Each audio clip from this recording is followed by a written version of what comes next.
평화를 빕니다. 작은 형제 김일등 모세입니다. 이번 시간에는 프란시스칸 영성 주제 중 가난이라는 주제를 살펴보도록 하겠습니다.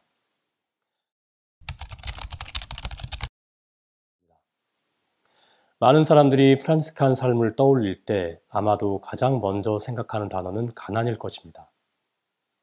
가난이라는 주제는 800년이 넘는 프란시스칸 역사 안에서 끊임없이 회자되고 토론되었던 주제입니다.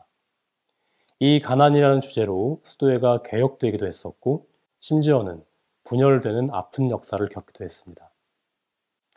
그런데 우리가 지금 이야기하는 가난은 본래 좋은 의미입니다. 왜냐하면 가난이라는 단어는 스스로 기꺼이 내어주시는 하느님의 속성을 이야기하는 것이기 때문입니다. 그런데 오늘날 이 가난이라는 단어는 그렇게 긍정적이거나 성사적인 의미로 쓰이지 않고 있습니다. 왜냐하면 가난이라는 단어는 그 자체로 궁핍, 물질적 결핍 등의 부정적인 의미를 내포하고 있기 때문입니다.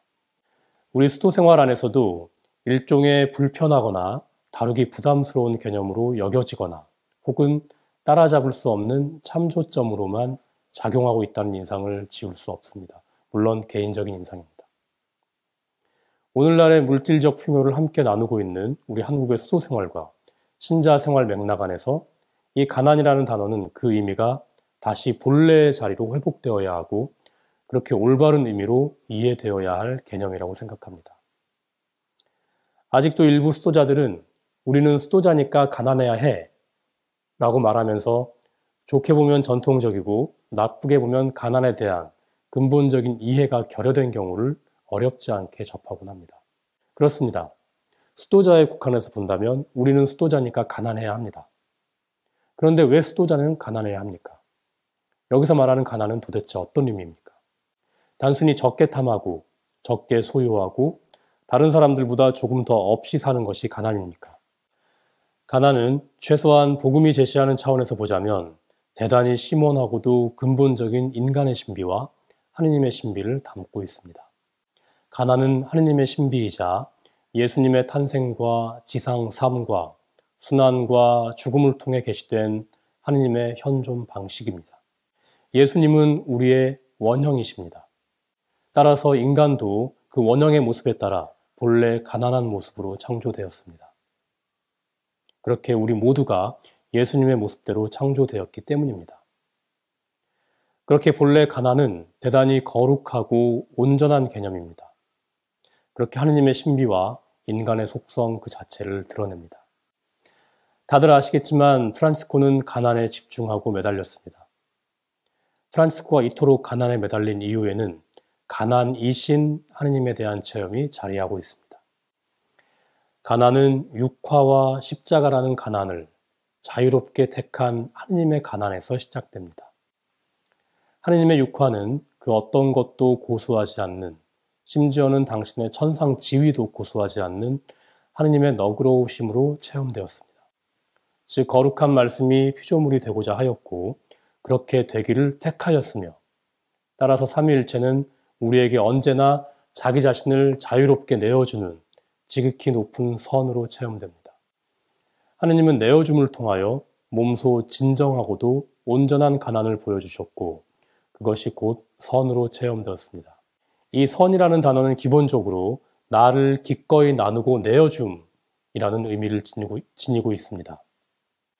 그러므로 하느님을 선으로 체험한다는 것은 곧 하느님을 스스로 내어주는 가난으로 체험한다는 것과 같은 의미입니다.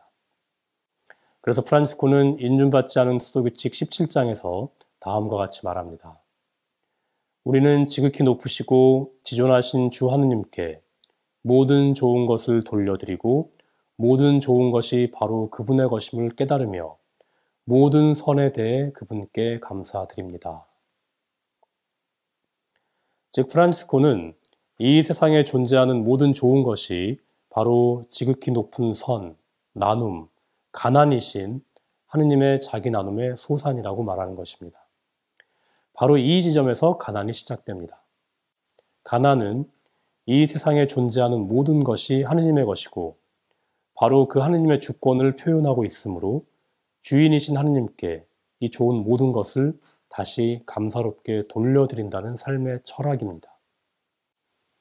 가난은 단순히 덜 소유하며 살겠다는 결심이 아닙니다. 모든 것은 하느님의 것이니 무엇을 보더라도 나의 소유권을 억지로 새겨넣는 것이 아니라 거기서 하느님의 이름을 먼저 읽고 감사롭고 겸손하게 사용한 다음 다시 본래 주인이신 하느님께 돌려드린다는 삶의 형태 그 자체입니다.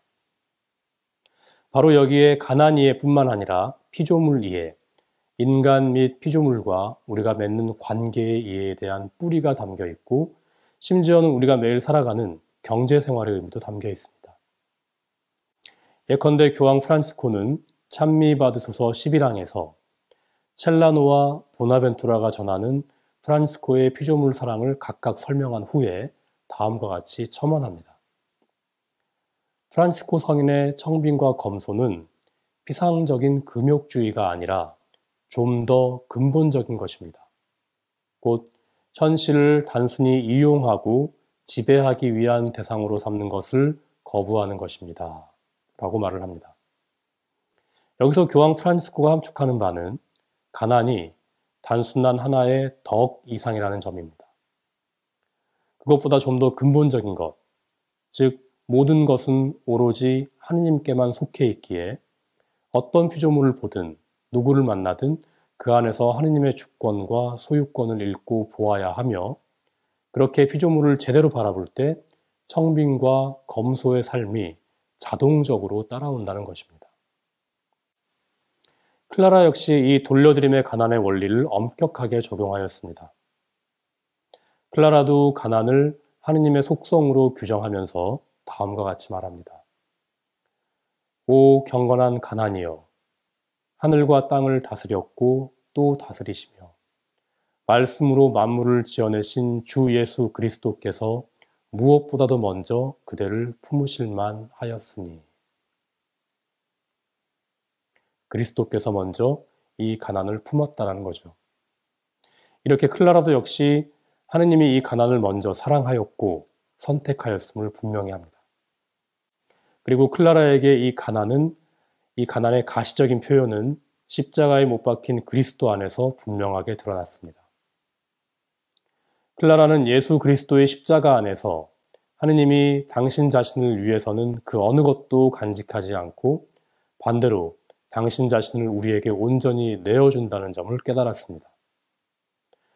그렇게 클라라는 하느님이 십자가의 신비 안에서 당신 자신을 내어주고 당신 자신을 우리에게 증여함을 보았습니다. 클라라는 이미 존재하던 스토승적 삶의 양식과 평신도 여성 회개운동 양식을 결합하죠. 그렇게 결합하여 클라라 고유의 거룩한 복음을 따르는 삶을 창조했습니다. 이러한 삶의 새로움과 독특함은 곧바로 교회 당국자들과 은인들의 근심과 걱정을 자아냈습니다. 왜냐하면 당시에 수입을 창출할 만한 땅이나 고정 자산을 가지지 않은 여성 봉수의 수도 생활은 그 자체로 상상 불가였기 때문이었습니다. 그러나 클라라가 택한 삶은 완전한 가난의 삶이었습니다. 그래서 교회는 산 다미아노 자매들에게 분도회 생활 양식을 부과하였습니다. 이 생활 양식은 공동 소유와 수익 창출을 위한 고정 자산을 허락하는 삶의 체계였습니다. 클라라는 순종하면서도 순종하지 않았습니다. 분도회의 요소를 가득 담은 교회의 명령을 받아들이면서도 동시에 가난의 특전을 허락받으면서 최소한 가난 혹은 소유 문제에 있어서만큼은 프란치스코와 형제들의 모범을 따랐습니다. 이 가난의 특전은 소유하지 않을 수 있는 특전을 달라는 것이었습니다. 그렇게 클라라는 분도의 삶의 양식을 부과받은 수녀로 살면서도 프란치스칸 영성 안에 머물렀습니다. 클라라와 초기 자매들의 모범을 따르던 프라하의 아녜스 역시 클라라와의 편지 왕래를 통해서 초기 프란치스칸 클라리안 복음적 가난을 이어나갔습니다. 심지어는 지속된 교황의 압박에도 끝내 그 프란치스칸 가난을 지켜나갔습니다. 어떠한 고정된 수입의 원천 없이 살아가려는 클라라와 자매들의 삶의 계획을 교회 당국자들은 제대로 이해하지 못했습니다. 하느님의 가난에 대한 철저한 추종, 따라서 그 어느 것도 소유하지 않는 삶에 대한 선택이 가난의 거울이신 그리스도의 신비에 이르는 클라라 영성의 중심에 놓여 있다는 점을 교회 당국자들은 이해하지 못했던 것입니다. 그러나 클라라는 가난의 특전을 끝까지 지켜내고 마지막에는 프란치스칸 클라리안 영성과 정신이 가득 담긴 수도 규칙을 인준받으면서 자신과 자매들의 복음적 가난의 영성이 지속 가능한 모델임을 증명하였을 뿐만 아니라 프란치스칸 전통이 지속될 수 있는 강력하고도 훌륭한 다리를 마련하였습니다. 프란치스코나 클라라 모두 삶을 더 생산적이거나 효율적으로 만들기 위해서 이 가난을 택한 것이 아니었습니다. 혹은 우리가 그리스도인이니까, 회개자니까, 수도자니까, 그러한 이유로 가난해야 하니까 가난해야 한다는 논리를 펼치지도 않았습니다. 또한 물질적으로 청빈한 상태를 최우선 목적으로 두지도 않았습니다. 또한 이 두 성인 모두 자신들의 가난이 교회나 사회의 부유함에 대한 나름의 응답이라고 말하지도 않았습니다. 이 두 성인의 초점은 하느님의 아드님이 보여주신, 하느님의 아드님이 계시한 선택과 선과 자유에 있었습니다. 하느님의 선택은 바로 최고로 자기를 나눔이라는 선이었고, 그렇게 하느님이 가난을 껴안았기에 이들도 역시 그 가난을 기쁘게 껴안았던 것입니다. 이 가난의 철학과 영성이 오늘 함께한 모든 분들과 함께 하시길 기도합니다. 다음 시간에 뵙도록 하겠습니다.